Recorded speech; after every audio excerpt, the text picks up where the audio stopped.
Bienvenidos a Autotecnic TV. Hoy vamos a tratar un tema de suspensión neumática. En este caso, los tres bloques, como ya conocéis, Aprende con Autotecnic, donde trataremos los elementos más básicos y teóricos del sistema. Después, la diagnosis correcta, donde veremos las averías y cuál es el procedimiento que se ha utilizado para llegar a las diferentes conclusiones. Y, por último, la opinión del experto, donde contaremos con un técnico especialista en diagnosis que nos explicará y nos ayudará a resolver las dudas que tenemos sobre este sistema, cuando tenemos una avería. Bueno, pues para comenzar, vamos a tratar con el objetivo de la suspensión neumática en un vehículo. Está claro que el objetivo principal de la suspensión neumática básicamente está basada en la confortabilidad de la conducción. En este caso, digamos, una de las ideas es mantener la altura del vehículo constante durante toda la marcha.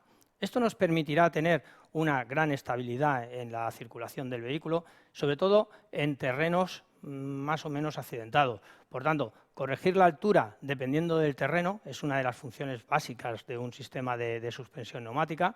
Luego, tener una seguridad en caso de terrenos accidentados, de conducción donde haya nos salgamos fuera del on-road, digamos, ¿no? Nos salgamos fuera del terreno de circulación plana, y a partir de ahí tenemos una suspensión que es capaz de agarrarse bastante bien al suelo, ¿no?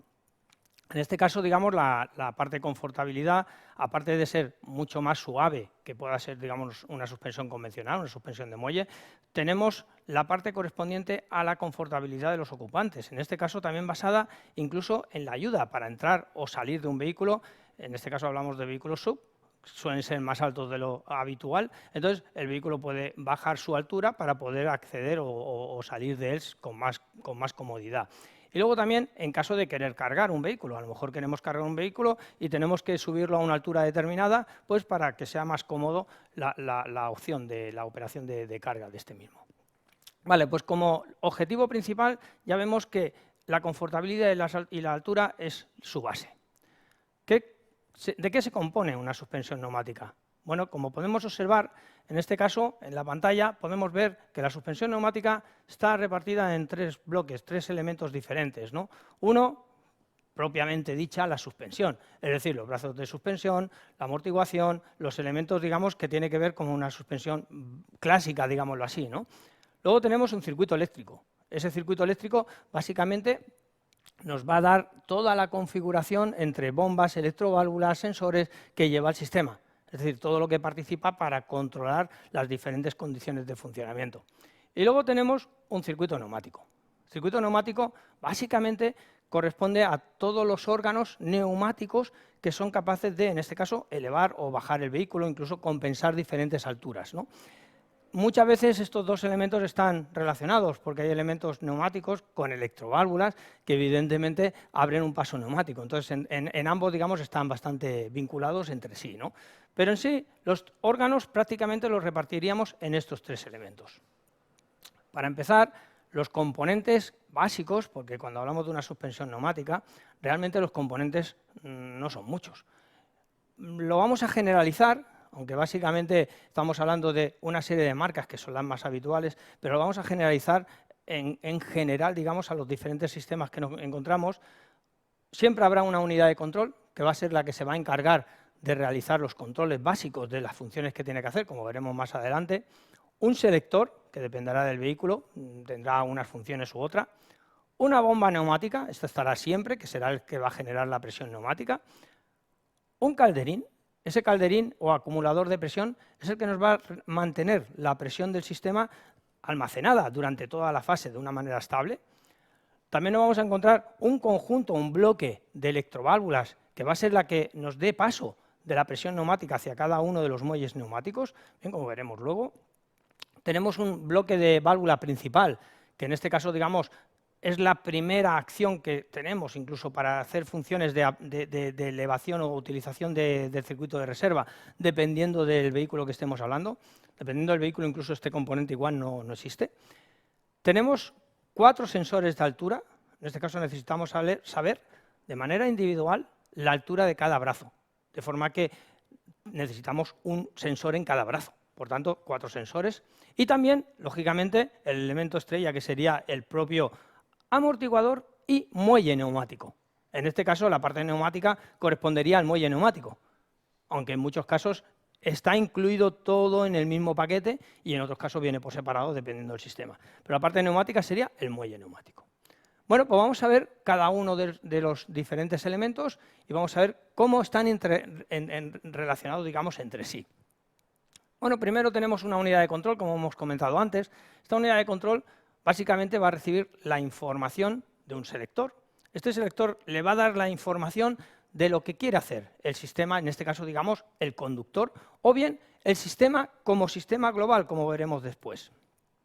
Vemos que la bomba eléctrica, en este caso, está controlada por la propia unidad de control. Muy bien, la unidad de control es la que se va a encargar de controlar, sea directa o sea a través de un relé, se va a encargar de controlar a la bomba neumática, es decir, el funcionamiento de la misma. Para ello necesita también un sensor, por tanto tenemos un sensor de presión que nos informará de la presión neumática para hacer su ciclo de control. A su vez, podemos tener la necesidad de activar electroválvulas de descarga, que luego veremos, para poder hacer, por ejemplo, una bajada, una desconexión del sistema neumático para poder bajar el vehículo.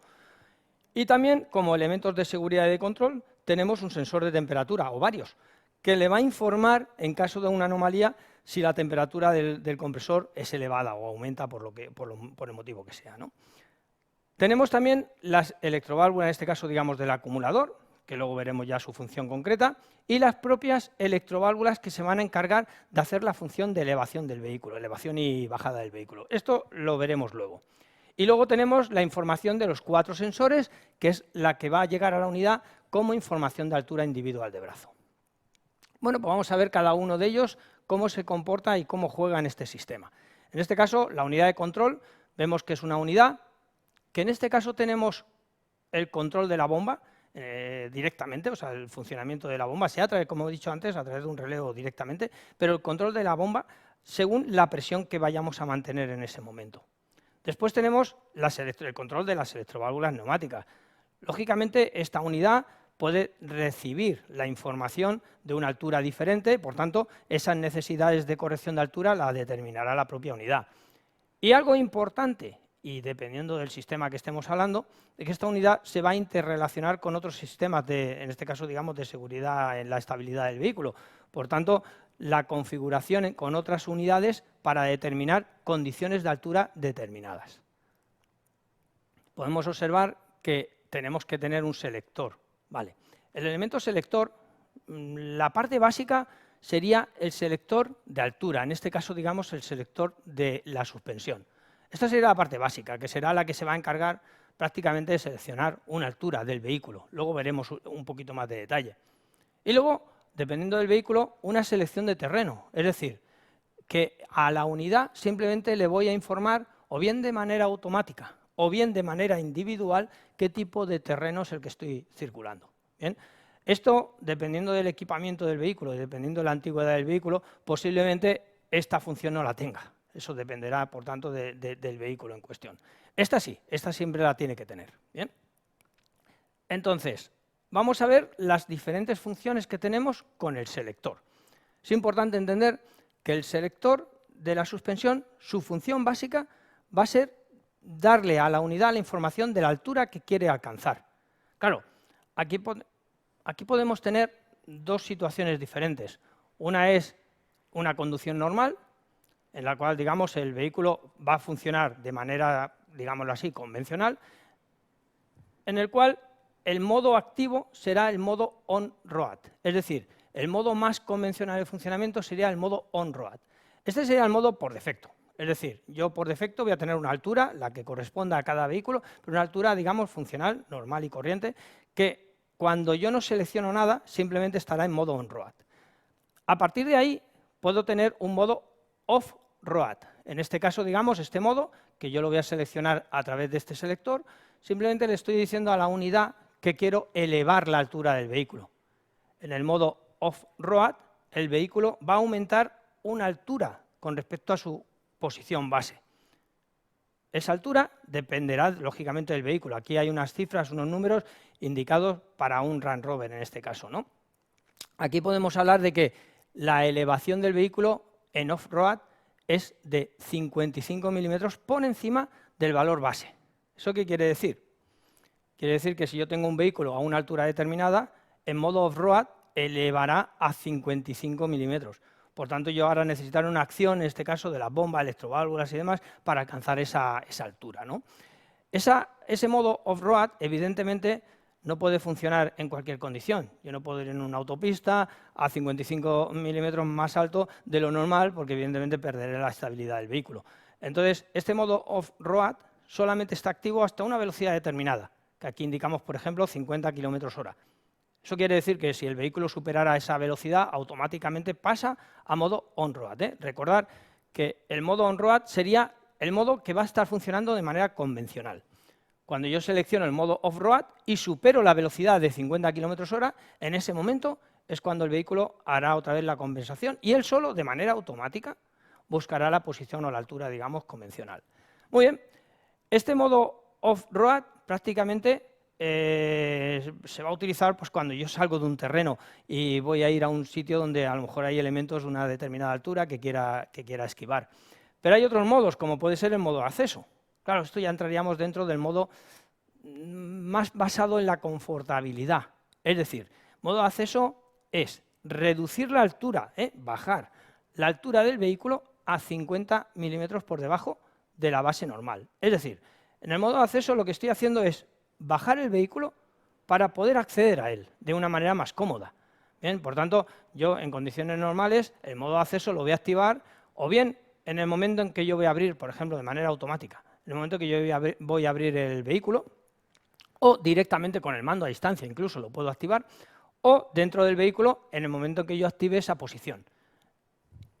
En este caso, el modo de acceso sería ir dándole a esta tecla, en este caso a la siguiente posición, que pasará, digamos, al modo de acceso, donde nos indica que llega a esta indicación. Muy bien, esta altura, evidentemente, está por debajo del valor normal, 5 centímetros por debajo, ¿eh? Entonces, claro, está limitada la velocidad a 10 km/h. En este caso quiere decir que si yo en un modo de acceso ya circulo y supero la velocidad de 10 km/h, aproximadamente, esto dependerá siempre del vehículo en cuestión, pero cuando supere los 10 km/h, en ese momento el vehículo volverá a su posición normal, es decir, su posición, en este caso, 5 centímetros por encima de la que estaba, por tanto, la altura convencional.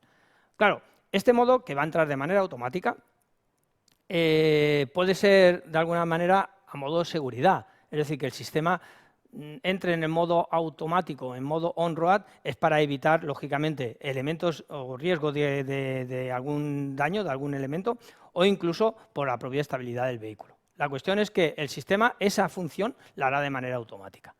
Yo puedo seleccionar la altura que me convenga, lógicamente, pero siempre partiendo o limitándome con esas condiciones. También puede ocurrir que yo en velocidad, o sea, yo vaya a una velocidad determinada y quiera poner ese modo de acceso, por ejemplo. ¿Lo podría activar? Sí, lo podría activar, siempre y cuando no supere una velocidad. A lo mejor lo puedo activar a 6-7 km/h, bien, pero a 20 o 30 km/h ya no lo podría activar.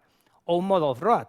Yo a lo mejor puedo activar un modo off-road en el momento en que vaya por un terreno que diga, uy, qué irregular es, pues pongo el modo off-road que lo podré activar a lo mejor a 20, a 30, a 40 km/h, pero nunca por encima de los 50 km/h, que ya el sistema no me lo va a permitir. Muy bien. Y luego tenemos otro modo, o sea, el último modo que nos permite esta selección sería el modo crawl. El modo crawl básicamente sería la traducción un arrastre por un terreno. Básicamente sería bajar el vehículo a modo acceso, pero permitiéndome circular a más velocidad. Es decir, yo ahora imaginar que me meto en un parking y ese parking está justito. Bien, en ese momento que está justito el parking digo, oye, espérate, me pongo el modo crawl. Y con este modo simplemente lo que estoy haciendo es bajar al modo acceso. Pero claro, a lo mejor yo dentro del parking igual excedo la velocidad de 10 km/h. Entonces el modo acceso puro no me vale. Me vale, digamos, algo que con seguridad no eleve su posición. Entonces, con el modo crawl permite circular en este modo hasta 40 km/h. Pero cuidado, no me sirve para hacer según qué tipo de conducción, porque el vehículo lo tengo bastante bajito. ¿Bien? Pero también lo que es la eficacia de la suspensión también se pierde. Entonces, aquí en este caso tiene que haber ese equilibrio. Por tanto, en resumen, tenemos estos 4 modos de funcionamiento. En algún vehículo nos podemos encontrar algún modo más o alguna función más, porque al final no deja de ser una función de software. En todos ellos va a mantener una altura durante esa condición estable. Y el modo on-road sería el modo más normal o más natural de funcionamiento.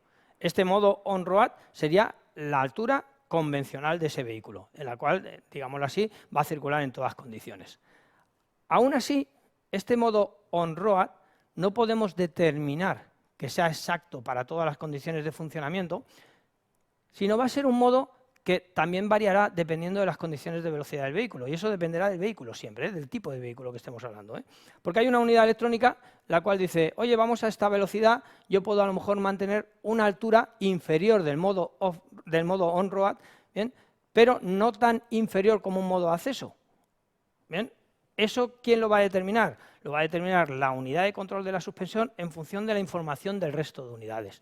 Por tanto, ahí es importante entender que pueden haber relaciones de otros sistemas. Para esto, en algún vehículo nos podemos encontrar ya un selector de terreno, o incluso que esta selección de terreno sea de forma automática. Yo, por ejemplo, con esta rueda de selector de terreno, yo le puedo seleccionar el tipo de terreno que voy a circular de manera manual. Es decir, un terreno normal, un terreno helado, un terreno con nieve, un terreno con barro. Es decir, las diferentes condiciones de terreno que yo me puedo llegar a encontrar para que el sistema adapte, cuidado, no solo la suspensión, sino todos los demás elementos. Es decir, motor, transmisión, controles de diferenciales, el ESP, el control de descenso, la suspensión neumática propiamente dicha, etcétera, etcétera, etcétera. Es decir, este modo de selección no solo afecta a la altura, igual que el modo de selección de suspensión solo afecta a la altura, aquí no solo afecta a la altura, afecta al resto de elementos que tienen que ver con la seguridad. Bien. Por tanto, yo en este modo puedo trabajar en un modo automático, es decir, el modo automático me va a hacer que la unidad determine en todo momento cuál es la función que tengo que elegir. Es decir, según el bacheado, según la velocidad, y ahora llamemos de la velocidad o de la aceleración de cada uno de los brazos, luego explicaré qué es eso, bien, de cada uno de los brazos, con eso ya puedo tener cómo es el tipo de terreno que está, digamos, que estoy circulando. Entonces, con esa información, con esa velocidad de variación de velocidad de rueda, la unidad ya puede determinar qué tipo de terreno es. En el momento que hablamos de un terreno normal, evidentemente, la conducción será convencional. Pero en el momento que hablamos de que haya pérdidas de tracción de un eje, en el momento que vea que el terreno no es regular por las oscilaciones que genera, etcétera, etcétera, etcétera, bueno, pues el sistema puede activarse de manera automática, ¿bien?, a la conducción, en este caso, digamos, de ese terreno. Para eso, en este caso, activaríamos el modo auto. El modo auto sería la parte más convencional, por decirlo de una manera. Yo lo activo en modo auto y el sistema él solo determinará qué tipo de terreno es. Cuando yo me salga a la carretera, él automáticamente ya me seleccionará. De la misma forma que yo cuando activo el modo auto se me encienden los testigos correspondientes, en este caso de auto, cuando yo lo selecciono manual se enciende el testigo independiente del que corresponde, es decir, la selección que yo le haya seleccionado en este caso. Bien, eso depende, vuelvo a repetir, del sistema. Pero es una información para el conductor, para que sepa cómo está, en este caso, digamos, configurado. Muy bien. Si seguimos con el resto de componentes, nos encontramos el sensor de altura de brazo. En este caso, ¿qué es? Es un sensor que está situado en cada uno de los brazos de suspensión, en este caso tendrá 4. Claro, algunos pueden pensar, yo tengo un vehículo con suspensión neumática y solo tiene 2 o incluso solo tiene 1. Cuidado, igual solo tiene 1 porque solo tiene nivelación. Es decir, si yo solo tengo la suspensión neumática, que no va a ser ya una suspensión, sino va a ser un sistema de autonivelación, para el eje trasero, yo solo necesito tener la altura de ese eje trasero. El delantero me daría igual. Entonces yo con la suspensión neumática compensaré la altura de los 4 ejes, de las 4 ruedas en este caso, de los 4 lados del vehículo, ¿no? Pero si solamente tengo una nivelación, solamente compensaré la altura de 1. Por tanto, tendré tantos sensores de nivel como necesite según la función que vaya a hacer. Entonces, cuando hablamos de una suspensión, digámoslo así, integral, neumática, voy a tener 4 sensores de velocidad. Hay 4 sensores de altura, perdón. Digo de velocidad porque es que el sistema va a analizar 2 cosas de aquí. Una es la altura propia de la carrocería y otra es la velocidad con la que varía esa suspensión. Entonces, de ahí sacaría el tipo de terreno que está circulando, bien, de esa velocidad de variación. Claro, este componente no deja de ser un sensor que mide una altura. Yo tengo posicionado este sensor en una barra estabilizadora en un punto, digamos, de la suspensión, y esto en un sitio fijo. Entonces, simplemente con la variación de ese desplazamiento ya me sacará esa altura o esa velocidad de variación, ¿no? Este sensor podemos encontrarlo de varios tipos. Uno, el más habitual, un sensor que genera una tensión variable, pero también nos podemos encontrar unos que generan una señal cuadrada. En este caso, una señal cuadrada porque internamente lo que tiene es un sensor, en este caso óptico, que lo que hace es darle una información cuadrada con la variación. En ambos casos, la información que le da este sensor le sirve a la unidad para reconocer la altura. Evidentemente, hay diferencia entre los dos sensores a nivel de comportamiento. O sea, un sensor con tensión variable o un sensor con señal cuadrada. Porque el sensor con tensión variable, la tensión será proporcional a la altura, muy bien. Pero el de señal cuadrada será el número de señales que va cambiando en función de la altura. Por tanto, en cada inicio de funcionamiento necesitaría saber que el sistema no se ha desplazado. Necesitaría saber cómo hacerse como un autoaprendizaje para saber exactamente la altura que tiene. Pero eso lo veremos luego más adelante. La parte correspondiente al circuito neumático, bueno, pues vemos aquí, la parte correspondiente, lógicamente, se va a comportar de una bomba neumática. Una bomba neumática que en este caso parte de un funcionamiento eléctrico, es decir, yo tengo un motor eléctrico que es el que va a dar movimiento a la parte mecánica de esa bomba. Ese motor eléctrico aspira aire directamente de un filtro de aire, elemento importantísimo. Vale, por tanto, el aire aspira, entra dentro de la bomba y se va a encontrar al primer elemento, que es el bloque este de electroválvula, que básicamente es el que me va a utilizar y me va a dejar cargar de presión el acumulador y me va a utilizar la presión del acumulador en caso de que la bomba neumática en este momento no esté trabajando. Por ejemplo, cuando el vehículo ya hemos parado, por ejemplo. Bien. En él nos vamos a encontrar un sensor de presión, ¿vale? Este sensor de presión medirá la presión neumática de todo el sistema y es el que le va a permitir a la unidad corregir el funcionamiento de la bomba. Cuando la presión baje, activará de manera automática la bomba. La propia bomba tiene un circuito de descarga. Ese circuito de descarga, uno por seguridad y otro por la acción propia de bajada del vehículo, va a ser la que se va a encargar de realizar, digamos, la descarga del aire del circuito. Yo, por ejemplo, cuando le dé a la posición de acceso, tengo que descargar el aire por algún sitio. Ese aire lo voy a descargar, en este caso, por este conducto. Incluso en algunos sistemas nos podemos encontrar un silenciador, como vemos aquí, que no deja de ser como una especie de absorbedor de ese ruido para que no sea molesto. Esto ya es confortabilidad en el vehículo, ¿no? La salida de la electroválvula de reserva, que es como se denomina este conjunto, da alimentación de aire a presión a los dos bloques de electroválvula. Estos dos bloques de electroválvulas ya tengo la presión del sistema y simplemente a través de unas electroválvulas internas que veremos luego va a activar la presión correspondiente a cada una de los amortiguadores neumáticos. De forma que en este caso cada muelle neumático se comporta como si fuese una botella, digámoslo así, ¿bien? Y se va a hinchar más o se va a hinchar menos dependiendo de esa presión. Lógicamente, esta presión será la que tenga que compensar el peso del vehículo. Por tanto, el circuito neumático vemos que es bastante, entre comillas, bastante simple. La bomba, los elementos de las electroválvulas, digamos, de cada uno de los bloques, y luego tenemos el acumulador de presión para, lógicamente, tener una reserva importante y de seguridad, ¿no? Entonces vamos a ver cada uno de los elementos. Bueno, primero vamos a hablar de la bomba. La bomba no deja de ser una bomba, un motor eléctrico, que está accionado o bien de forma directa o bien a través de un relé, como hemos comentado ya varias veces, pero el funcionamiento de la bomba va a hacer que mueva a una bomba mecánica, normalmente de tipo pistón, y esta bomba mecánica lo que va a hacer va a ser comprimir el aire. El funcionamiento de esta bomba hará que el aire por lo menos llegue a la presión del sistema. La presión del sistema, aquí indicamos que es un valor medio de unos 16 bares aproximadamente, dependiendo del sistema puede estar entre 10 y 23 bares, ¿bien? Pero nos marcamos siempre a la documentación del sistema para saber exactamente a qué presión trabaja, ¿no?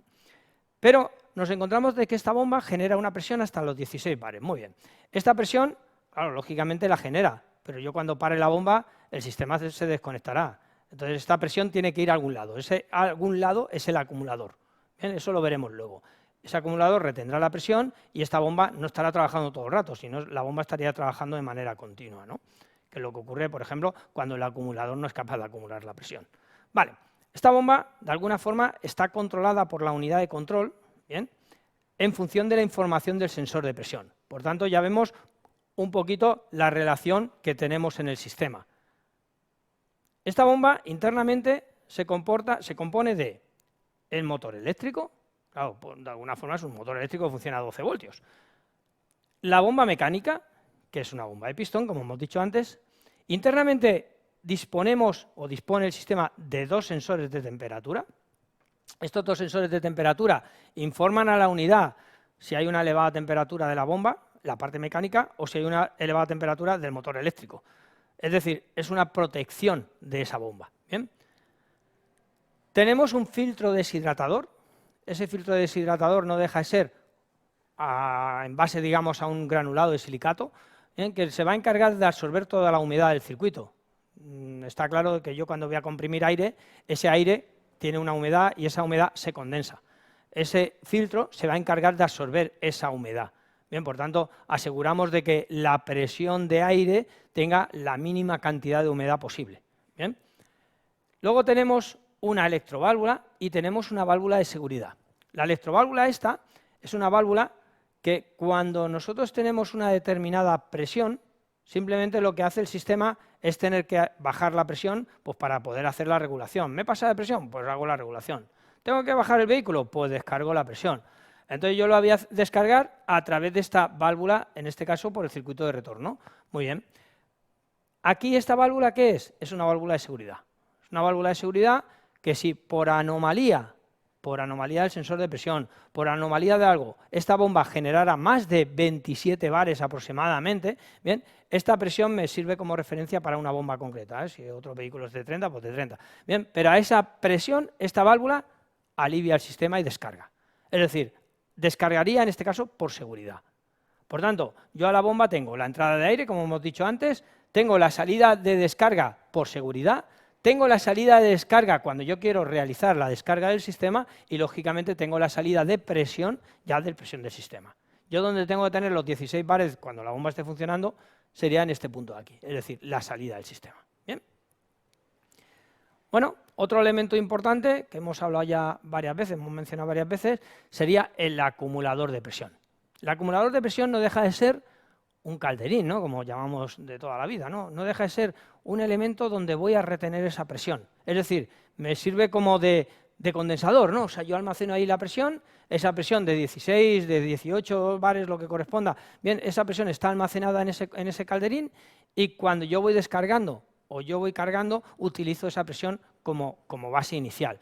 Cuando esa presión baja, que el sistema, digamos, reconoce de que la presión ha bajado, la bomba eléctrica se pondría en marcha y en ese momento volvería a cargar al calderín. Es decir, eso va a ser cíclico. Bien, de forma que la presión del calderín siempre se va a mantener de una manera lo más constante posible. Bien, para eso estaba aquella electroválvula que hemos visto antes. Por tanto, una de las cosas importantes, bueno, dentro del calderín es que no se nos llegue a formar agua dentro de él. Es decir, yo puedo tener a lo mejor una acumulación por la condensación y esa condensación haga que dentro del calderín se acumule agua. Muchas veces es importante tenerlo en cuenta porque es una condición física y a veces requiere un trabajo, digamos, de purgado, en este caso, de ese agua. Bien. Siguiente elemento que nos encontramos sería el bloque de la electroválvula de reserva, o el bloque de control de reserva. Esta electroválvula, básicamente, su función es aprovechar la presión de la bomba y darme paso al acumulador.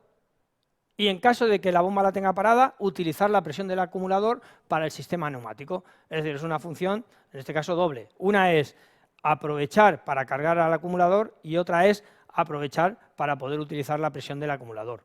Lógicamente, para no dejar de forma directa la presión solo a la bomba, sino la bomba sea la que me genere la presión y el acumulador quien me lo acumule, pero esta electroválvula se encargará de hacer esa función. Como he dicho antes, esta electroválvula no la tienen todos los sistemas, pero si no la tiene es porque directamente el sistema ya va conectado al acumulador.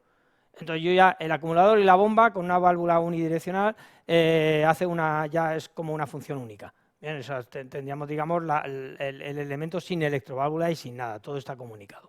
Eso depende del sistema. A su vez, en este caso, este acumulador tiene el sensor de presión.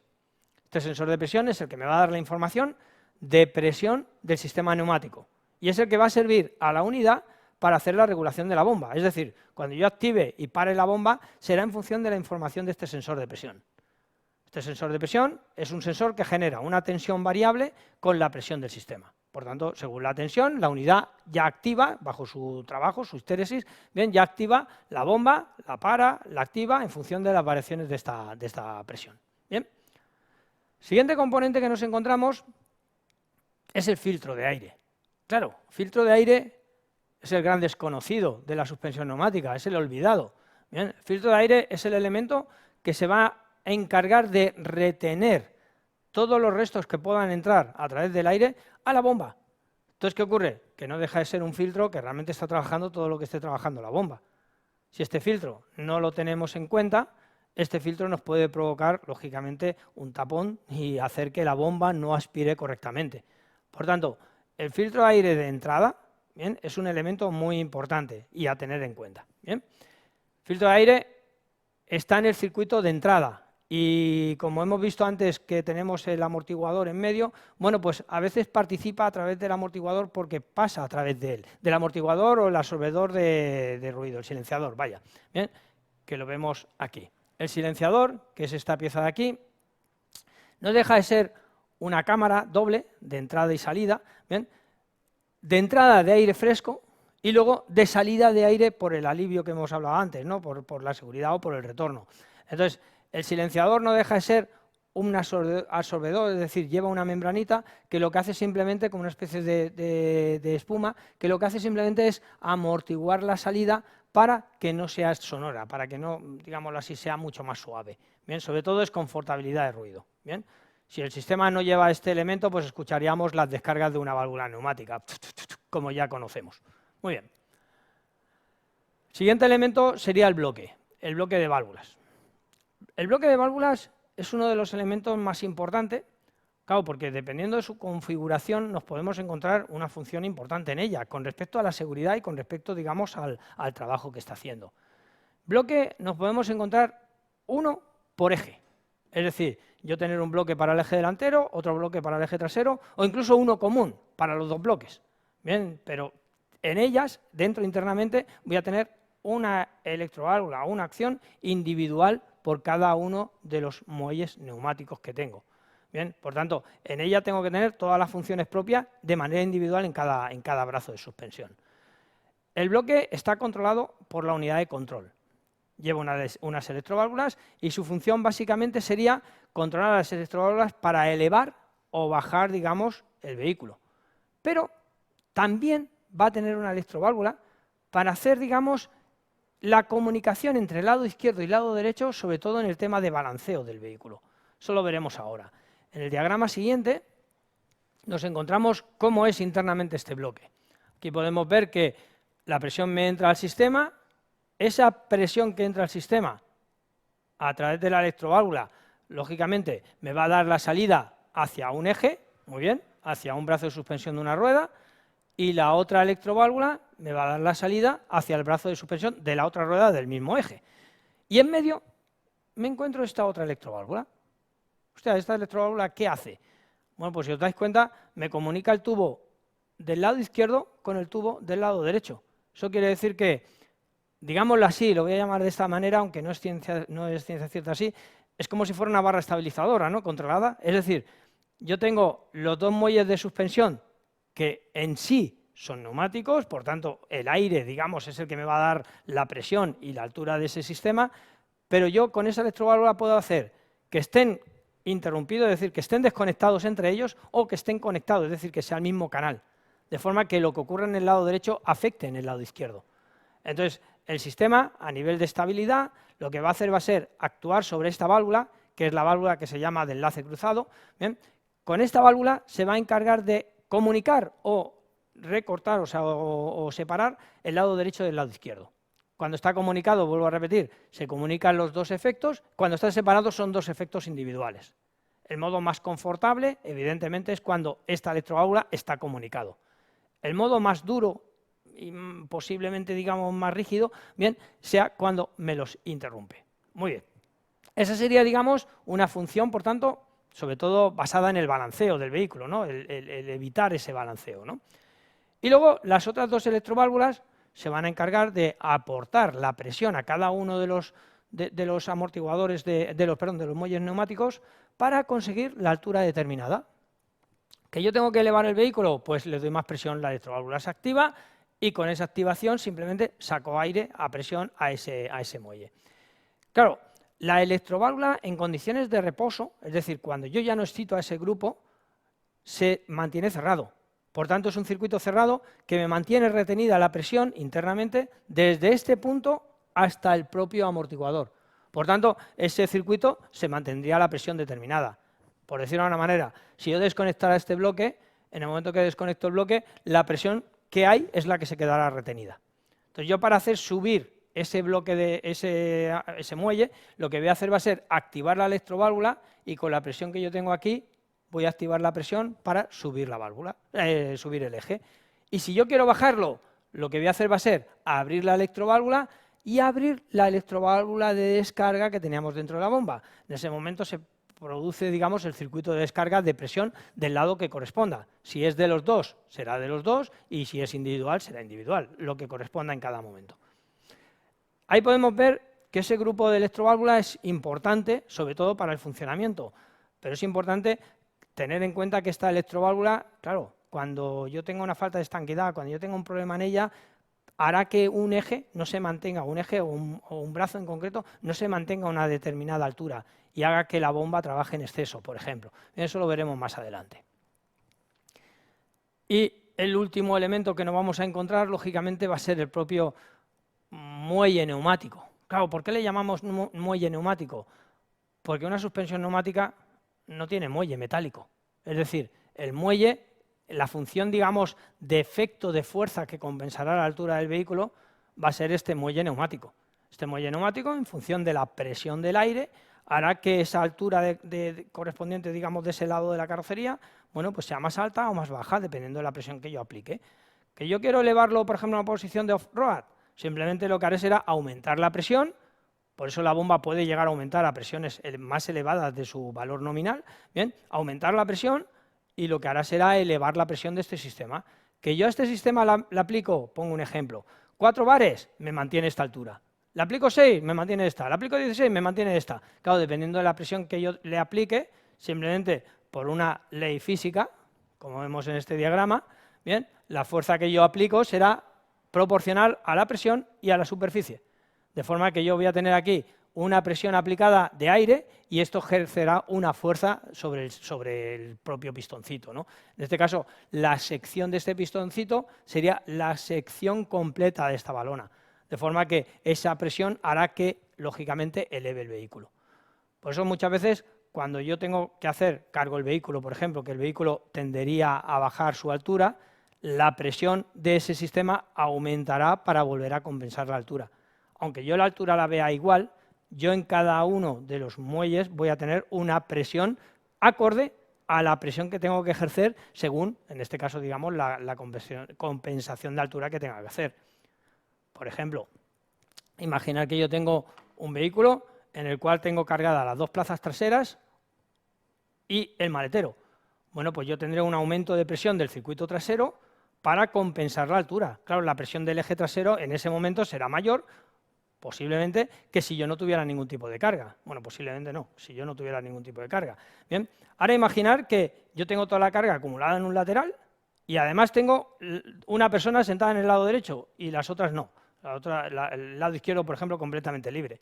Bueno, pues en el lado derecho yo tendré una compensación con una presión que será diferente a la presión que yo tenga en el lado izquierdo, para siempre mantener esa altura, en este caso nivelada, es decir, visualmente yo desde fuera veré el vehículo completamente nivelado, ¿bien? Aunque yo lo cargue solo de un lado, ¿bien? Cosa que en este caso la suspensión neumática va a ser una de las funciones básicas. Evidentemente, como hemos visto, la suspensión neumática va a ser capaz de mantenerme esa altura, pero que no se nos olvide, un sistema de suspensión neumática necesita tener un amortiguador, es decir, el amortiguador va a ser el elemento básico que se va a encargar de amortiguar, como dice su nombre, las oscilaciones. Como cualquier sistema de suspensión, el amortiguador tiene que estar asociado a cada desplazamiento de ese árbol. Es decir, independientemente del muelle que yo utilice, sea muelle metálico, sea neumático, sea una ballesta, sea una barra de torsión, independientemente yo del muelle que utilice, necesito tener un amortiguador para que me absorba las oscilaciones y las reduzca. Muchas veces dentro del propio muelle lo tengo integrado, como pasa en algunas suspensiones, que la tengo integrada completamente dentro, que luego puedo desmontar y cambiar solamente la parte neumática, y en otro sistema puede ser que lo tenga separado, como en un sistema de suspensión convencional. Eso dependerá siempre, lógicamente, del sistema que estemos hablando. Por tanto, ya hemos visto la estructura del sistema, hemos visto de qué se compone, hemos visto los diferentes elementos, vemos que el sistema de suspensión neumática no deja de ser un sistema bastante, entre comillas, simple. Bien, hemos visto los elementos y cómo participan entre ellos, y sobre todo importante que un sistema de suspensión neumática no solo es neumático, recordar, es un sistema de amortiguación, es un sistema neumático y es un sistema eléctrico.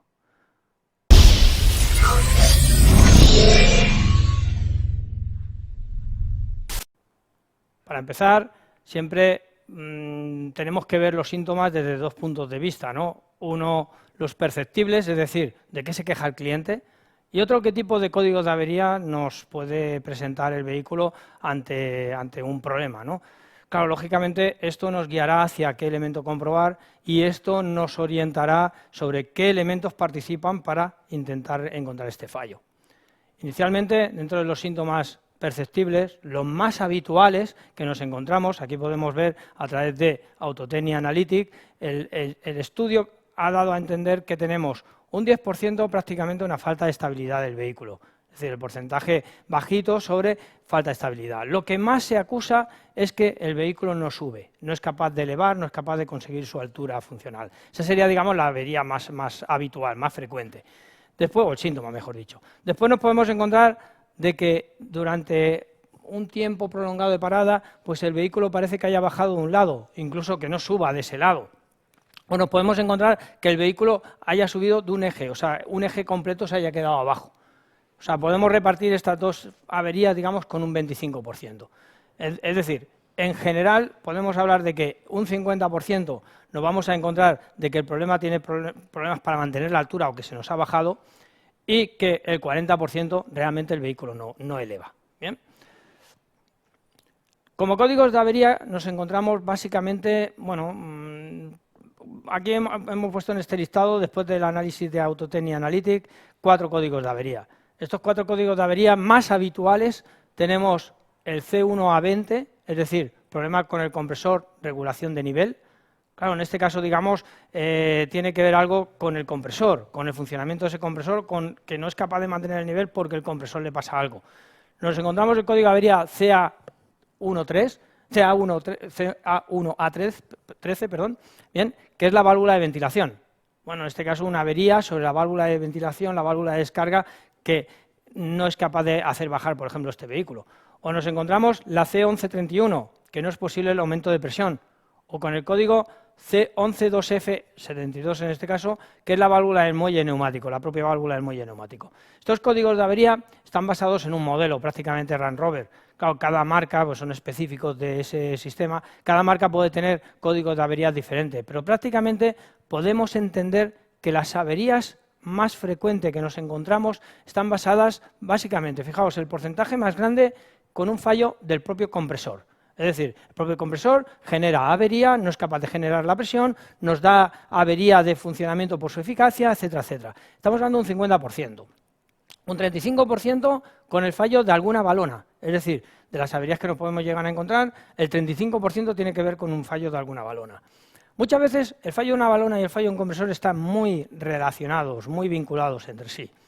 Luego nos encontramos un 8% aproximadamente con fallos de los propios sensores, que son los que nos originan, digamos, la anomalía de no saber qué altura tiene y automáticamente esto nos va a registrar un código de avería. Luego tenemos fallo por otros sistemas, es decir, que no lo ocasiona el propio sistema en sí de suspensión, sino otro, como puede ser el SP, como puede ser el sistema, digamos, de gateway incluso, bien, y hablamos de que eso afecta en un 5%. Y luego un 2% otras causas ya diversas, que podrían incluso ser un desgaste de neumático, es decir, otras causas que afectan al final a un sistema de suspensión, sobre todo al control de altura o de estabilidad de esta suspensión. Bueno, vamos a empezar viendo de los componentes qué tipo de avería es la que nos encontramos. Aquí planteamos inicialmente la avería en el compresor. La avería en el compresor, como se ha comentado, el compresor tiene que mantener una presión aproximadamente, ¿no?, entre 15 y 20 bares. Claro, un compresor que no es capaz de alcanzar esta presión, evidentemente no tendrá capacidad para subir o no tendrá capacidad para subir con velocidad al vehículo. Eso quiere decir que habrá demasiado retardo en las compensaciones. Evidentemente, un compresor que no funciona no será capaz de subir el vehículo para nada.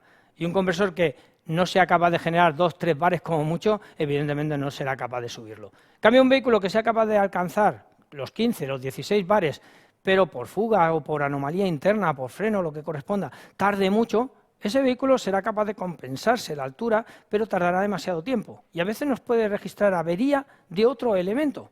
Bien, por ejemplo, no alcanzar la altura de manera coherente o no ser capaz, digamos, de mantener la presión de un sistema concreto cuando está cargado. A lo mejor vacío va perfectamente. Entonces es muy importante tener en cuenta la presión de este compresor, la presión de trabajo de este compresor. También es muy importante, es interesantísimo saber que dentro del compresor, como ya se ha comentado, tenemos un filtro deshidratador y también tenemos una entrada a través de un filtro de aire. Estos dos elementos son los grandes olvidados de este sistema de suspensión y a veces son los causantes de una anomalía del compresor. Es decir, que yo tenga una avería en un compresor puede ser provocado por alguno de estos dos elementos. El primero, el deshidratador, no hay problema, porque cuando cambie el compresor, cambiaré también el deshidratador. El segundo es un elemento externo. Aquí podemos ver, digamos, una imagen de un filtro de aire, es un elemento externo, y ahora hablaremos del deshidratador, que es un elemento interno del conjunto. ¿Bien? Entonces, eso también lo tenemos que tener en cuenta. Todo eso hace que el compresor trabaje forzado, y cuando el compresor trabaja forzado, al final acaba quemándose o acaba, digamos, agarrotándose. Pero tener en cuenta una cosa, también tenemos unos indicadores de temperatura del compresor. Si yo tengo un código de avería o tengo una avería en la cual yo veo que la temperatura del compresor va aumentando, va aumentando, va aumentando y llega a temperaturas superiores a 40, 50 grados, ahí posiblemente pueda pensar que ese compresor no trabaja correctamente. Ya sé que estáis pensando que y en un verano con 45 grados, ¿aquí qué pasa? Bueno, pues a veces nos podemos encontrar que llegue a esos límites de temperatura de control simplemente también porque la temperatura exterior sea bastante alta. Pero en condiciones normales eso, digámoslo así, no llega a ser el problema. El problema es cuando supera esa temperatura de manera importante y entonces la unidad lo determina como anomalía y corta el funcionamiento del compresor, porque ahí en ese momento dejamos de tener presión neumática. Bien. Luego también es importante entender que si yo tengo una fuga en el circuito neumático, claro, el compresor va a trabajar en exceso, porque tiene que compensar esa fuga. Eso implica a que ese compresor, bueno, pues ese trabajo en exceso posiblemente provoque un daño prematuro de ese compresor. Entonces, claro, el compresor al final se sobrecalienta, al final, digamos, trabaja de manera inadecuada. Es importante también tener en cuenta que si el compresor está funcionando X tiempo, quien se encarga de controlar el compresor también puede estar, digamos, bastante apuradito. Eso estamos hablando de si el sistema lleva un relé o incluso si el sistema está controlado por una unidad. Si la unidad, su transistor de salida se ha dañado, a lo mejor el compresor no va, pero a lo mejor se ha dañado porque el compresor va muy agarrotado, por ejemplo. Y claro, yo cambio la unidad, pero resulta que mi problema está en el compresor. Entonces eso siempre se ha de tener en cuenta. Por eso decimos que uno de los factores más importantes y que más avería en una suspensión neumática es el propio compresor, pero provocado por las anomalías que hemos comentado. Vale, fijaos que dentro del compresor hemos hablado del filtro deshidratador. El filtro deshidratador, aquí podemos ver una imagen en la cual el elemento de silicato que está dentro está completamente apelmazado y llega a ser una bola. Esto impide que pase el aire. Claro, yo ahora tengo ahí un tapón que evidentemente es interno del compresor, ¿no? Pero es un tapón que no me deja salir el aire fuera. Al final, internamente, el compresor se sobrecalienta, se daña, pero cuando yo cambio el compresor, claro, yo cambio todo el conjunto. Pero cuidado, si yo previamente puedo determinar que este compresor pues lleva un cierto tiempo funcionando, una serie de años y tal, bueno, pues sería interesante tener en cuenta que yo pueda sustituir estas bolitas de silicato, para poder, de alguna forma, digamos, renovar todo el funcionamiento del aire y que esto trabaje más tiempo. Es decir, eso puede provocar un daño prematuro del compresor. Claro, la humedad del aire al final tiene que acabar en este punto. Y este punto no deja de ser un elemento dentro del compresor. ¿Bien? Siguiente elemento, siguiente problema que nos podemos llegar a encontrar son fugas. Fugas por un circuito, que en este caso puede ser fugas por un tubo roto, por ejemplo, puede haber una rotura en un tubo, muy bien. Puede haber fugas en los racos de unión, es decir, en el punto de unión yo puedo tener una anomalía porque haya habido o bien un apriete inadecuado o bien una rotura de una tórica y eso genera una fuga, o puede haber fugas directamente en las propias balonas, es decir, en el propio muelle neumático.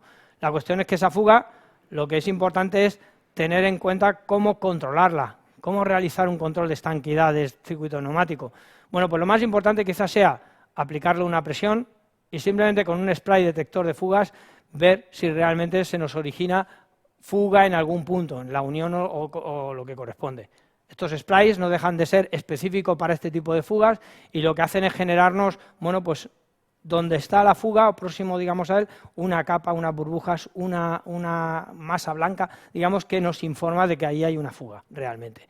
Claro, luego podemos encontrar que hayan otros sistemas, como introducir un tema de aire ya con un dosificador de un compuesto, que ese compuesto seamos capaces de verlo en algún punto donde esté la fuga, bien, pero eso ya sería para fugas muy concretas y muy difíciles de encontrar. Normalmente con un spray rocías el elemento y esperas con la presión de aire, esperas si sale o no salen esas bombollas, ¿no?, digámoslo así, que nos indiquen de que tengo esa fuga. Evidentemente, si es un raccord, tendremos que solucionar el tema en el raccord, y si es una bombona directamente o es una balona directamente, tendremos que sustituir la balona. No hay más opciones. La siguiente parte que nos encontramos como avería es la propia balona, como hemos comentado. Bien, a través de ella nos podemos encontrar grietas, nos podemos encontrar, digamos, roturas, simplemente por envejecimiento, no hace falta, no duran toda la vida. Bien, simplemente por envejecimiento es un elemento que va a estar constantemente moviéndose, no deja de ser una balona de material, de goma, de caucho, bien, y ese movimiento, ese desplazamiento acaba generando grietas que acaban generando fugas. Normalmente cuando yo me encuentro una balona, un amortiguador, un muelle, perdón, neumático roto, lo que me voy a encontrar va a ser que ese eje en concreto va a tener un problema de compensación de altura. Y posiblemente, cuando yo vuelva, después de dejar el coche aparcado, cuando yo vuelva, me encuentre que ese vehículo esté bajado solo de la balona que está rota. Normalmente, cuando yo pongo en marcha el motor, si la fuga es pequeña, igual es capaz de compensarse y mantenerse a un nivel adecuado. Pero cuando yo llegue, el vehículo estará en el suelo. Ese es el problema principal que genera, digamos, un muelle neumático. El muelle neumático es importantísimo tener muy en cuenta que cuando se cambia tengamos las precauciones de que se monte correctamente, porque puede quedar no muy bien ubicada y cuando tenga la presión del aire, romperse. Entonces siempre tener en cuenta de que ese elemento, digamos, se coloque de manera adecuada. Normalmente en los turismos no es tanto problema, porque viene prácticamente en un pack. ¿Bien? Cuando hablamos de vehículo industrial es un poquito más problemático porque hay que tener muy en cuenta de que quede bien engatada en la base. ¿Bien? Pero bueno, son, digamos, situaciones particulares. ¿Vale? Aquí es muy importante también entender que si yo tengo una fuga en una balona, el compresor, recordar, ¿bien?, va a estar trabajando en exceso. A veces, ¿qué puede ocurrir? Que esa compensación la lleves a largo tiempo y resulta de que ese compresor se nos queme. Hostia, se ha dañado el compresor. Claro, se ha dañado el compresor porque resulta que el muelle tenía un problema. Entonces, siempre intentar identificar si hay una o no hay una fuga en el circuito. Bien. La siguiente cosa que tenemos que tener muy en cuenta es los ajustes básicos y las regulaciones, digamos, de altura. Es una batalla. Cuando cambiamos un sensor, cuando cambiamos, digamos, algún elemento, podemos ver aquí el muelle neumático, podemos ver la unidad de control, sensor de altura de brazo, cuando se modifica diámetros de llanta, si en valores reales se observa diferencia entre las alturas. Bien, nos podemos encontrar, digamos, alguna serie de situaciones en la cual acabas necesitando hacer un ajuste básico. Entonces es muy importante tener en cuenta que el ajuste básico es decirle a la unidad cuál es su altura base de inicio de la suspensión. Lo normal es que nos pregunte el sistema cuál es la altura base, es decir, ¿cuál es la altura base de este vehículo? Normalmente la altura base la va a dar en función de unas características propias del vehículo. Y luego, ¿cuál es la altura real que tienes? En condición normal, no alta ni baja, sino en condición normal. Entonces yo tengo que mantener ese vehículo en condición normal y darle la altura. El principal problema que nos podemos encontrar, ¿qué es? Uno, que el vehículo, bueno, pues, esté mal y tenga una altura como deforme, ¿no? O sea, un eje esté más alto que el otro y tal. Bueno, de eso se trata, de decirle realmente cuál es la altura que tiene el sistema, no inventada, siempre la que tiene el vehículo en este caso, bien, desde la altura que corresponde. Bien, eso siempre a base de una información, lógicamente, una documentación técnica del vehículo que nos diga exactamente cómo tomar esa altura. Eso es muy importante. Entonces, nosotros escribiremos las alturas que tenemos reales y el sistema se encargará de adaptar esa altura a la altura real que tiene que tener. Y a partir de ahí el vehículo se nivelará. Bien, claro, si yo introduzco algún dato erróneo o yo introduzco, digamos, hago algún paso de estos de manera equivocada, posiblemente tenga problemas con la adaptación. Bien, posiblemente no me grabe esa adaptación o me dé códigos de error relacionados con esto. Bien, tenerlo muy en cuenta. Otro elemento que está también basado, digamos, en las averías es el sensor de altura. Muy bien, el sensor de altura, como hemos comentado en su funcionamiento, no deja de ser un elemento que dé una tensión o que dé, digamos, una señal cuadrada variable en función de la altura que registra. Perfecto. La manera de comprobarla es sencillo, ¿no? O bien con un voltímetro o bien con un osciloscopio si es señal cuadrada para determinar su desplazamiento. Pero luego, visualmente, es importante tener en cuenta que esté correctamente instalado. Es decir, que la parte fija esté perfectamente instalada en el sitio, que no tenga holguras, que no esté flojo. Que las bieletas no tengan holgura. Fijaos que en una suspensión neumática, una bieleta que tenga holgura puede provocar que el coche baile, por llamarlo de alguna forma. Es decir, que no sea capaz de mantenerse estable en una posición. ¿Por qué? Porque la holgura hace que la altura se pase en la regulación. Por tanto, digamos, la holgura de una suspensión neumática, la holgura de un sensor de altura, ¿bien?, afectará directamente a la altura que vaya a alcanzar. Entonces, ¿yo cómo comprobaré de manera directa el sensor? Pues fijaos, de una forma muy sencilla, con la máquina de diagnosis puedo obtener o bien la tensión o bien la altura. A veces, según el equipo que estemos diagnosticando, digamos, nos puede dar, digamos, esa información. Se basará de confirmar de que se produce un desplazamiento de toda la acción en todo momento. ¿Bien? Y si además tengo la indicación de mi posición de reposo, de mi posición base, a la que yo grabé en su ajuste básico, puedo confirmar que coincidan. Bien, puedo confirmar, digamos, que eso haya una correlación en sí. ¿Vale? Sensor de altura, siempre que se sustituye, está sujeto a un ajuste básico. Bien, no se sustituye y a correr. Siempre que se desmonte, es importante hacer un ajuste básico, para que aseguremos que la posición nueva, digamos, la memorice el sistema. Y luego nos podemos encontrar como efecto, pues que hayan otros sistemas que nos alteren. Por ejemplo, yo a lo mejor tengo un problema en la suspensión, igual no es capaz de hacer la regulación de altura que yo tenga de forma manual, ¿no?, con el selector, o incluso en la suspensión si tuviera el selector de terreno, ¿bien?, y no sea capaz de mantenerme estable el vehículo a una altura concreta. Y resulta que meto máquina de diagnosis y me encuentro un código de avería de este estilo, ¿no? Por ejemplo, el U0416. Es decir, se recibieron datos no válidos del módulo, por ejemplo, del control de estabilidad. ¿Eso qué quiere decir? Esta la pongo como ejemplo, pero me puedo encontrar otras, ¿eh? ¿Pero eso qué quiere decir? Pues quiere decir que hay un elemento ajeno a la suspensión, pero que participa en las correcciones. Por ejemplo, un sensor de ángulo de dirección, un sensor o una avería en el sistema SP, una avería en el interruptor de freno, una avería en motor, etcétera, etcétera, etcétera. Incluso una configuración de la gateway. O sea, no, es que la gateway no tiene activada la suspensión. Pues puede ser que la suspensión no sea capaz de corregir porque le falta la información del resto porque nadie se comunica con ella. Son averías que parecen que sean como muy específicas, pero a veces te quedas sin batería y te puede venir una avería de este estilo. Bien, tener mucho cuidado con esto. O tener una avería externa, como decimos aquí, por ejemplo, un interruptor de freno, y resulta que el ABS es el que registra la avería por el problema del interruptor de freno, pero en cambio, ¿cómo acusas tú la avería? Pues en el comportamiento de la suspensión. Sí, evidentemente nos ayuda mucho a ver que tenemos encendido el testigo de SP o de ABS, digamos, como avería. Bien, es decir, si yo tengo un problema en la suspensión, pero también tengo un problema en el ABS, en el SP o en la dirección, bien, intentar solucionar primero el problema en el otro sistema, ¿bien? Y después ya buscaremos qué le ocurre a la suspensión.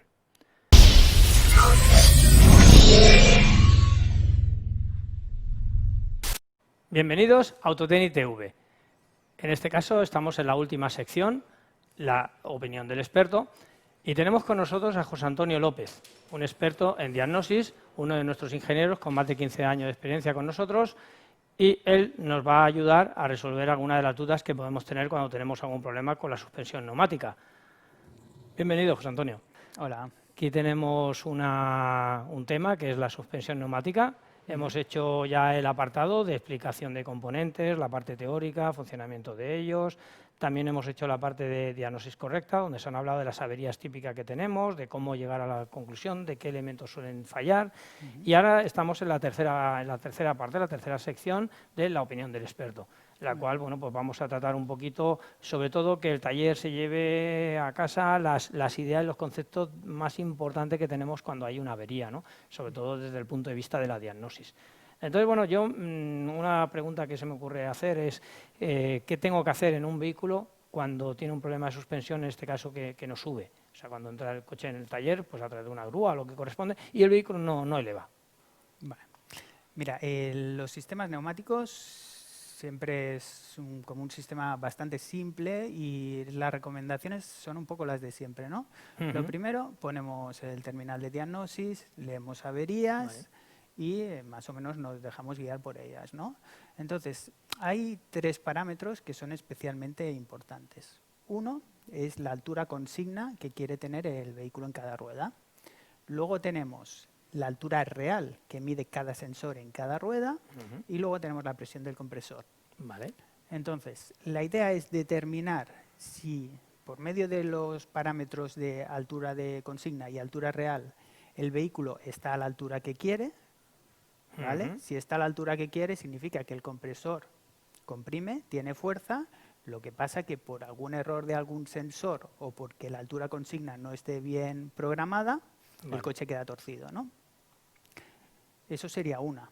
Otra posibilidad sería que rápidamente viéramos que las alturas reales quedan diferentes por debajo normalmente que la altura de consigna. Vale. Ahí sería cuando vendríamos a mirar la presión del compresor y hablaríamos de los parámetros, bueno, de los valores que habías comentado anteriormente, que era algo así como que normalmente todos los sistemas, sí que hay diferentes tipos, pero siempre están entre 10 y 22 kilos, ¿vale? De presión, ¿vale? ¿Qué te quiero decir con eso? Pues que un compresor que esté a 6 estará mal en este sistema, en el otro y en el siguiente, porque no tendrá ni fuerza para levantar elevar el vehículo. O sea, realmente, como el sistema de suspensión es una relación entre las alturas y la presión, claro, siempre estarán vinculadas, ¿no? Los 3 elementos de esto. Sí que es cierto que cuando tienes un código de avería facilita mucho más la diagnosis, ¿no? Que por lo menos ya sabes, pero es muy importante lo que has comentado, que a veces no tenemos la sensación de que puede ser válido, y es el funcionamiento del compresor. Claro, un compresor a veces, desde el punto de vista del funcionamiento, dices, sí que funciona porque lo escuchas, pero es muy importante el dato que nos dé la presión, porque entonces por lo menos sabes realmente con qué presión está trabajando, porque igual está haciendo ruido, pero no genera la presión. Bueno, pues muy bien. Otro elemento, otro aspecto que nos encontramos en el taller, cuando vamos a hacer una intervención en un sistema de suspensión, a veces al final acaba siendo, o acabamos teniendo que hacer un ajuste básico. Ese ajuste básico muchas veces nos da muchos problemas. ¿Qué consejo nos das? Bueno, el tema del ajuste básico, al final, son 3 cosas, ¿vale? Y una es muy fácil, es poner el coche plano. Muy bien. Eso parece que no, pero fundamental. Sí, a veces los talleres no tienen un bueno, punto... porque te coja el coche allí, ya tienes que mover 2, Vale. por el motivo que sea, vale más la pena ponerlo plano, ¿vale?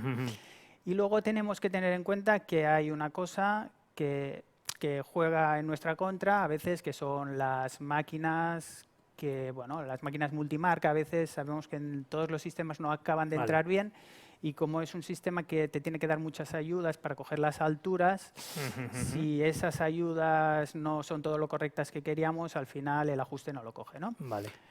La idea o lo que se recomienda es tener la información del fabricante, sobre todo de los 2 puntos de medida de altura de cada rueda, Vale. y también el tema de las unidades. porque cuando tú lo entras en la máquina tienes que respetar las unidades y si son comas o lo hace por puntos.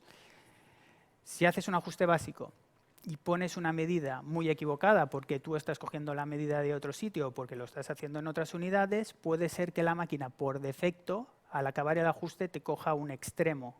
Vale. Puede ser que no te haga el ajuste, con lo cual no sabrás por qué ha sido, o puede ser que te coja un extremo y luego el coche te quede torcido, ¿no? Vale. Vaya, resumiendo, saber a ciencia cierta la medida y la unidad y tener una máquina que haga bien el proceso. Vale, o sea, la unidad y el punto y coma te refieres a cuando lo escribimos, ¿verdad? Cuando lo Sí. escribimos con el teclado, Sí. que a veces el punto no te lo valida y claro, te Sí, deja y un no error. sabes Claro, por qué, porque claro. quiere una coma, depende un poco de la máquina, ¿no? Eso a veces sí que es muy importante, incluso si tuviéramos que entrar a una codificación, ¿no? Con un 0 o una O, ¿no? Esos Sí, errores que nos podemos sí. encontrar y que ahí la unidad es la que tiene que recibir ese dato. Exacto. Muy bien. Bueno, pues en relación al ajuste básico yo creo que queda bastante claro lo que has indicado, ¿no? Sí que es cierto que es una de las tareas que acaba teniendo que finalizarse así. Sí. Entonces, claro, si la haces mal puede ser incluso muy arriesgado, ¿no? Para la seguridad del vehículo. O sea que eso es importante. Y luego otro tema que también está muy vinculado con el día a día del taller, ¿no? Y es la suspensión neumática y su mantenimiento. Claro, ¿qué le pasa al mantenimiento de la suspensión neumática? Vale. Lo que es el mantenimiento de por sí, normalmente las suspensiones neumáticas no se contempla, ¿no? Lo que pasa que, claro, los sistemas, ninguno es de por vida y sí que hay que, pues en coches con más de 10 años o según el tipo de conducción que se haga, hay que tener en cuenta dos factores, ¿no? El primero sería el filtro del aire. Vale. La suspensión neumática tiene un filtro del aire para evitar impurezas. Si el vehículo ha circulado mucho tiempo por el campo, pues puede estar tapado y hacer que el sistema funcione mal. Hay que saber que existe y que a lo mejor en algún momento de su vida hay que limpiarlo, ¿no? Vale. O sustituirlo, vaya. Luego, otra posibilidad o cosas que se contemplan es cuando se hace una reparación en un vehículo ya con cierto kilometraje o una edad elevada, si encontramos residuos de condensación de agua en alguna de las piezas, saber que existe un filtro deshidratador que en algunos casos también se puede cambiar. Vale. Y que evidentemente tiene una vida útil que cuando se acaba puede ocasionar daños en el resto del sistema. Vale. Claro, sí, realmente la humedad del propio aire, que es la que va a provocar esta condensación, incluso nos puede, nos puede afectar mucho dependiendo de la zona donde estemos, ¿no? La altura y demás donde estemos, que hay zonas más húmedas, menos húmedas y lógicamente tenga más vida, digámoslo así. Exacto. Muy bien. Muy bien, muy bien, pues también es importante esa anotación, porque realmente el filtro de aire este que comentas, muchos talleres desconocen ni siquiera que lo tienen, ni siquiera dónde están. Porque a veces te lo puedes encontrar situados en una posición bastante escondida. Bueno, es otra cosa es encontrarlo. Claro, claro. Y que ahí lo tengas en cuenta, pues que periódicamente hagas el cambio es importantísimo. Muy bien.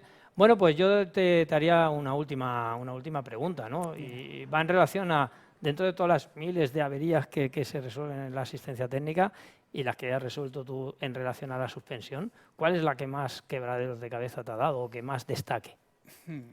Bueno, hemos tenido muchas relacionadas, como te comentaba, con terminales de diagnóstico, unidades, medidas, ¿no? Pero sí que recuerdo una creo que venía de un compañero y bueno, era un coche, un BMW, un X5, que se le cambió un sensor de nivel de altura. Vale. Pero el vehículo anteriormente había estado funcionando bien. Y entonces se cambió el sensor, su sensor original, se le intentó hacer el ajuste básico y no había manera de cogerlo, ¿no? Vale. Entonces, bueno, se empezaron a mirar parámetros, las alturas, todo más o menos correcto, pero el ajuste básico duraba mucho tiempo, como un par de minutos y al final daba error. Porque, perdona, el sensor, digamos, antes de la rotura del sensor, el coche iba bien. Supuestamente sí, bueno, aseguraban que sí, ¿no? Vale. Claro, ahí al final nos dimos cuenta que lo que ocurría es que la presión del compresor estaba un poco por el límite bajo, de tal manera que si tú ayudabas al coche de alguna manera que alcanzara las alturas a la hora de hacer el ajuste básico, lo cogía el ajuste y el coche ya funcionaba bien. Lo que pasa es que como tenía un tiempo determinado para coger el ajuste, si Vale. tú únicamente dejabas al compresor trabajar, nunca llegaba a alcanzar el valor y cortaba por tiempo. Vale, o sea, se pasaba del tiempo Antes que de hacer marca, el digamos, ajuste. la unidad y entonces entraba en el código de avería porque no llegabas a la altura. Exacto. Muy bien. Sí, sí, ahí al final tuvimos que cambiar el compresor y sí, ese fue el Vale, o sea que problema. fíjate que entra al taller por un problema de una bieleta o por un sensor o lo que corresponda y claro, al final el problema está que su envejecimiento, en este caso, digamos, el compresor ya estaba en el límite también. Sí, sí, sí. Muy bien, muy bien. Bueno, a veces esto explicárselo al cliente es más costoso, Ya, pero eso bueno, ya es tarea de los talleres. sí, por suerte. Muy bien, muy bien. Bueno, pues muchas gracias, José Antonio, Gracias a ti. por tu aportación. La verdad es que es muy interesante estos consejos que nos has dado. Ujú. Y bueno, pues hemos llegado al final de esta sección de la opinión del experto, la tercera de este bloque. Recordar que tenéis a vuestra disposición en Autotecnic TV el apartado de Aprende con Autotecnic, donde vemos los conceptos básicos, teóricos y de componentes del sistema de suspensión neumática. Después el apartado, otra emisión, digamos, del apartado de la diagnosis correcta, donde vemos los elementos que tiene a nivel desde las averías que proporciona, el número de veces que se reproducen, el tipo de diagnosis, digamos, que nos permiten llegar a esas conclusiones. Y por último, este apartado, que sería la opinión del experto, que con ayuda de José Antonio nos ha aclarado sobre todo algún consejito que es importante, es interesante. Bueno, pues espero que haya sido de vuestro agrado y hasta la próxima.